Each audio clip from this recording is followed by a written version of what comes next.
White House. Trump signs order to claim power over independent agencies. The action is likely to face court challenges and test a once fringe legal theory. Donald Trump walks. While the executive order is sweeping in nature and represents a fundamental reshaping of the federal government, it effectively codifies actions the Trump administration has already been taking. Roberto Schmidt, AFP via Getty Images. President Donald Trump on Tuesday signed a sweeping executive order bringing independent agencies under the control of the White House, an action that would greatly expand his power, but is likely to attract significant legal challenges. It represents Trump's latest attempt to consolidate power beyond boundaries other presidents have observed, and to test the so-called unitary executive theory, which states that the president has the sole authority over the executive branch.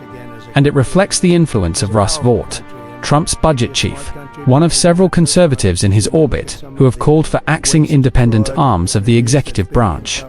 The theory was long considered fringe, and many mainstream legal scholars still believe it is illegal, given that Congress set the agencies up specifically to act independently, or semi-independently, from the president.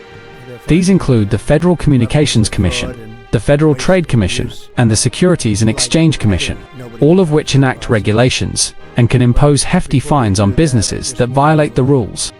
Other presidents have not only declined to challenge the independence of these agencies in court, but have in many cases tried to avoid even the appearance of interference in their actions.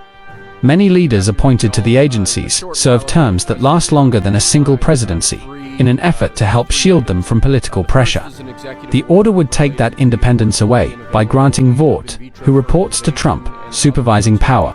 The executive order requires Vought, as the director of the Office of Management and Budget, to establish performance standards and management objectives for the heads of independent agencies and report periodically to the president on their performance and efficiency in attaining such standards and objectives. It also requires Vought to review and make changes to the agency's budgets as necessary and appropriate to advance the president's policies and priorities.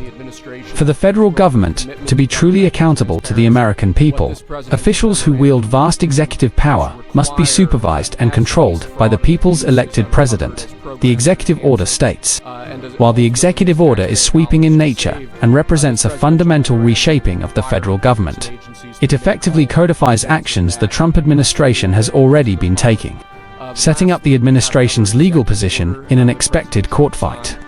Trump has, for instance, already fired Gwyn Wilcox, former chair of the National Labor Relations Board, the NLRB's general counsel, Jennifer Abruzzo, and Office of Government Ethics Director David Hittemer. Wilcox has filed a lawsuit contesting her dismissal, and Vought, almost immediately upon taking office, assumed the title of acting director of the Consumer Financial Protection Bureau, another independent agency, halting further funding to the agency and firing its employees en masse.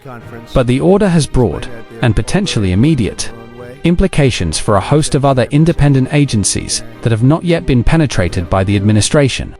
And while it doesn't apply to the Federal Reserve's handling of monetary policy, it does apply to the Fed's other responsibilities, including overseeing banks and other financial institutions. Independent agencies often find themselves in the political crosshairs, either because they take actions that appear to align or conflict with a sitting president's agenda. Those include the sex efforts during the Biden era to force companies to disclose the risks they face from climate change, as well as the FCC's more recent actions to investigate companies such as CBS for alleged bias against Trump during the 2024 campaign. Under the order, independent agencies must appoint White House liaisons and regularly consult with and coordinate policies and priorities with not only Vaught's office, but the White House Domestic Policy Council and National Economic Council. It also neuters the agency's attorneys by asserting that no employee of the executive branch, acting in their official capacity, may advance an interpretation of the law as the position of the United States that contravenes the President or the Attorney General's opinion on a matter of law. Trump had made less dramatic intrusions into independent agencies' power during his first term, including by pressuring both the FTC and FCC to punish social media networks accused of censoring conservatives, including himself. In one episode that made headlines, Trump met with then FTC Chair Joseph Simons in the White House and pushed him to take action on the censorship allegations. As Politico reported in August 2020, Simons had told lawmakers he considered the matter outside the agency's jurisdiction. Trump also stunned lawmakers that year by withdrawing the renomination of Republican FCC member Michael O'Reilly, who had expressed skepticism about using his agency's powers to penalize online platforms for alleged ideological bias. I shuddered to think of a day in which the fairness doctrine could be reincarnated for the internet, especially at the ironic behest of so-called free speech defenders, O'Reilly said in a speech a few days before Trump pulled the plug on him. The GOP-held Senate swiftly confirmed Trump's replacement for O'Reilly, fellow Republican Nathan Symington. In contrast, former President Barack Obama faced complaints from Republicans when he took actions that appeared to blur the lines between White House policy and the agency's decision-making. Those included Obama recording a video message in 2014 to urge his FCC chair to adopt strong net neutrality regulations, as well as a 2011 White House visit by Obama's FTC chair on the same day that senior Google officials, whose company was under an antitrust investigation, were on the premises.